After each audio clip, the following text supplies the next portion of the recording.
سوالوں کے جواب آپ تک پہنچانے والے ہیں۔ ہم آپ کو بتائیں گے کہ آخر طارق بن زیاد کون تھے، کہاں سے تھے، اور آخر انہوں نے ایک چھوٹی سی فوج کے ذریعے سے اتنی مضبوط سلطنت کو ہرا کر اسپین پر کس طرح سے مسلمانوں کی ایک مضبوط سلطنت قائم کی تھی۔ ساتھ ہی ساتھ ہم آپ کو بتائیں گے کہ آخر وہ سلطنت کیسے ختم ہوئی تھی اور مسلمانوں کے ساتھ کیا کیا سلوک کیا گیا تھا۔ ویڈیو شروع کرنے سے پہلے بس میری آپ سے ایک چھوٹی سی گزارش ہے کہ نئے آنے والے دوست چینل کو سبسکرائب کر کے ساتھ ہی میں بیل آئیکن کو بھی پریس کر دیں، اور ہماری حوصلہ افزائی کے لیے ہمیشہ کی طرح ہماری اس ویڈیو کو بھی لائک کر دیں تاکہ اسی طرح کی نالجبل اور ہسٹوریکل ویڈیوز کا یہ سلسلہ ہم جاری رکھ سکیں۔ دوستو، یہ کہانی شروع ہوتی ہے 8ویں صدی کے بالکل شروع سے، جس دور میں اسپین دیش پر عیسائیوں کی ایک مضبوط سلطنت قائم تھی۔ یہ سلطنت جتنی طاقتور تھی اس سے کہیں زیادہ ظالم بھی تھی۔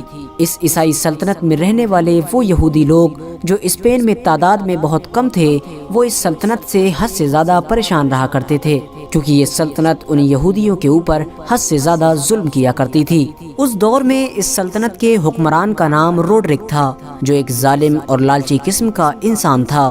روڈرک اپنی سلطنت میں رہنے والے لوگوں کا خیال رکھنے کی بجائے انہیں حد سے زیادہ پریشان کیا کرتا تھا۔ اس نے اپنی سلطنت میں رہنے والے لوگوں پر حد سے زیادہ ٹیکس لگا رکھے تھے، جس کی وجہ سے اسپین کے لوگ اس سے حد سے زیادہ پریشان رہنے لگے تھے۔ دوستو، اس دور میں اسپین کی اس عیسائی سلطنت میں ایک رسم بہت عام ہو چکی تھی، اور وہ رسم یہ تھی کہ اسپین سلطنت میں رہنے والے سبھی وزیروں اور سبھی امیر لوگوں کے چھوٹے چھوٹے بچے اور بچیاں اچھی پرورش پانے کے لیے بادشاہ کے محل میں ہی رہا کرتے تھے۔ یعنی وہ لوگ جب تک بادشاہ کے محل میں رہا کرتے تھے جب تک صحیح طور سے جوان نہیں ہو جایا کرتے تھے۔ روڈرک بادشاہ کا ایک قریبی وزیر تھا جس کا نام جولین تھا۔ جولین کی ایک بیٹی جس کا نام فلورنڈا تھا، وہ بھی اچھی پرورش پانے کے لیے بادشاہ کے محل میں ہی رہا کرتی تھی، لیکن فلورنڈا حد سے زیادہ خوبصورت تھی، جس کی وجہ سے روڈرک کی گندی نظر اس کے اوپر پڑ چکی تھی۔ ایک دن موقع پا کر روڈرک نے فلورنڈا کو اپنے محل میں بلایا اور اس کی عزت پر حملہ کر دیا۔ فلورنڈا نے روتے ہوئے جب اس بات کی خبر اپنے باپ جولین کو دی تو جولین بادشاہ کی اس حرکت کی وجہ سے غصے سے لال ہو گیا، لیکن بھلا جولین اپنے ہی بادشاہ کے خلاف کر بھی کیا سکتا تھا۔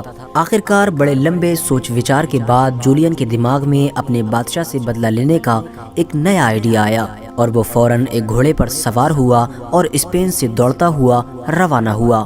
دوستو، آپ کو بتاتے چلیں کہ یہ مسلم دنیا میں بنو امیہ کا دور تھا۔ مروان بن عبد الملک مسلمانوں کے خلیفہ ہوا کرتے تھے۔ اس دور میں مسلم سلطنت پورے مڈل ایسٹ کے ساتھ ساتھ افریقہ میں بھی پھیل چکی تھی، اور افریقہ کے گورنر کا نام موسیٰ بن نصیر تھا۔ موسیٰ بن نصیر بہت ہوشیار اور بہادر سپہ سالار تھے۔ دوستو، موسیٰ بن نصیر کا ایک خادم بھی تھا، جس خادم کا ایک چھوٹا سا بیٹا تھا جس کا نام طارق بن زیاد تھا۔ اچانک سے موسیٰ بن نصیر کے خادم کا انتقال ہو جانے کی وجہ سے خادم کا بیٹا طارق بن زیاد موسیٰ بن نصیر کی سرپرستی میں آ گیا۔ موسیٰ بن نصیر نے ہی طارق بن زیاد کو پالنا شروع کر دیا تھا۔ طارق بن زیاد بچپن سے ہی بہت ہوشیار اور بہادر تھے۔ سپہ سالاری ان کے خون میں بسا کرتی تھی۔ وہ تلوار سے اس طرح کھیلا کرتے تھے جیسے پرندے ہواؤں سے کھیلتے ہیں۔ یہ ذہنی طور پر بھی حد سے زیادہ تیز تھے۔ اسی وجہ سے جب یہ جوان ہوئے تو موسیٰ بن نصیر نے انہیں طنجہ کا گورنر بنا دیا۔ طنجہ نام کا یہ علاقہ آج ہمارے دور میں مراکش کے ایریے میں پڑتا ہے۔ دوستو، کیونکہ اسپین سے سب سے قریبی علاقہ